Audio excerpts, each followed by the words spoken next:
In Congress, July 4th, 1776. The unanimous declaration of the 13 United States of America. When in the course of human events it becomes necessary for one people to dissolve the political bands which have connected them with another, and to assume among the powers of the earth the separate and equal station to which the laws of nature and of nature's God entitle them, a decent respect to the opinions of mankind requires that they should declare the causes which impelled them to the separation. We hold these truths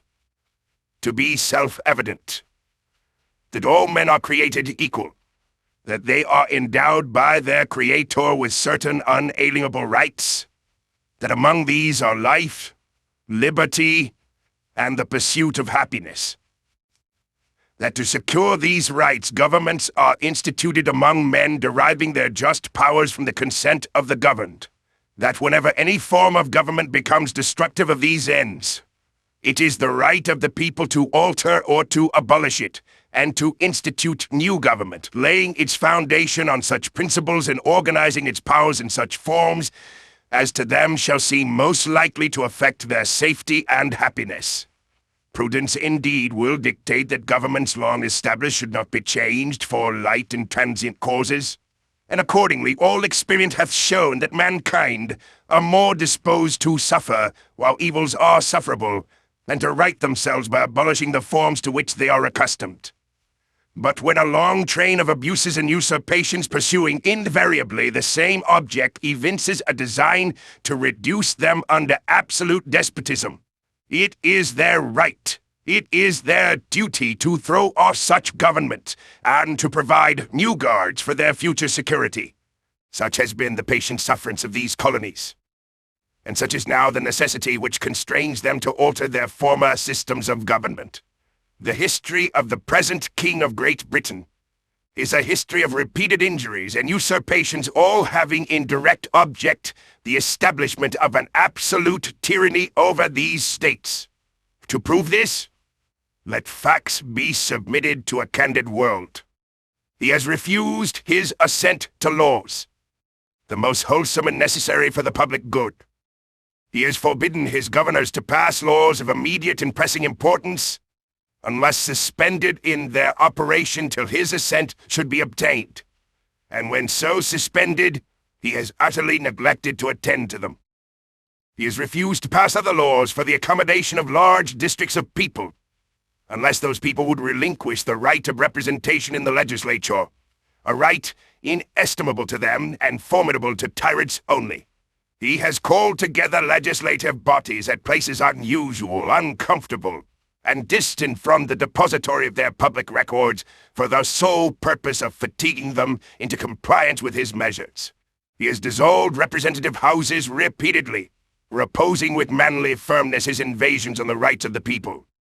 He has refused for a long time after such dissolutions to cause others to be elected, whereby the legislative powers, incapable of annihilation, have returned to the people at large for their exercise, the state remaining in the meantime exposed to all the dangers of invasion from without and convulsions within. He has endeavored to prevent the population of these states, for that purpose obstructing the laws of naturalization of foreigners, refusing to pass others to encourage their migrations hither, and raising the conditions of new appropriations of lands. He has obstructed the administration of justice by refusing his assent to laws for establishing judiciary powers. He has made judges dependent on his will alone for the tenure of their offices and the amount and payment of their salaries.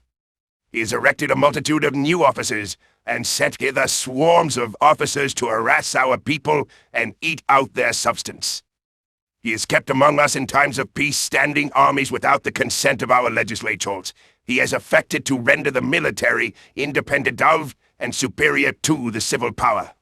He has combined with others to subject us to a jurisdiction foreign to our Constitution and unacknowledged by our laws, giving his assent to their acts of pretended legislation, for quartering large bodies of armed troops among us, for protecting them by a mock trial, from punishment for any murders which they should commit on the inhabitants of these states, for cutting off our trade with all parts of the world, for imposing taxes on us without our consent, for depriving us in many cases of the benefits of trial by jury, for transporting us beyond seas to be tried for pretended offences, for abolishing the free system of English laws in a neighbouring province, establishing therein an arbitrary government, and enlarging its boundaries so as to render it at once an example and fit instrument for introducing the same absolute rule into these colonies, for taking away our charters, abolishing our most valuable laws, and altering fundamentally the forms of our governments, for suspending our own legislatures and declaring themselves invested with power to legislate for us in all cases whatsoever. He has abdicated government here by declaring us out of his protection and waging war against us. He has plundered our seas, ravaged our coasts, burnt our towns, and destroyed the lives of our people. He is at this time transporting large armies of foreign mercenaries to complete the works of death, desolation, and tyranny, already begun with circumstances of cruelty and perfidy scarcely paralleled in the most barbarous ages, and totally unworthy the head of a civilized nation. He has constrained our fellow citizens taken captive on the high seas to bear arms against their country, to become the executioners of their friends and brethren, or to fall themselves by their hands. He has excited domestic insurrections among us,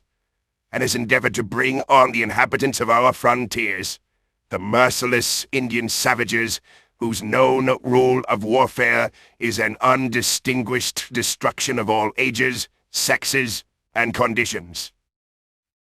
In every stage of these oppressions, we have petitioned for redress in the most humble terms. Our repeated petitions have been answered only by repeated injury. A prince, whose character is thus marked by every act which may define a tyrant, is unfit to be the ruler of a free people. Nor have we been wanting in attention to our British brethren. We have warned them from time to time of attempts by their legislature to extend an unwarrantable jurisdiction over us. We have reminded them of the circumstances of our emigration and settlement here. We've appealed to their native justice and magnanimity,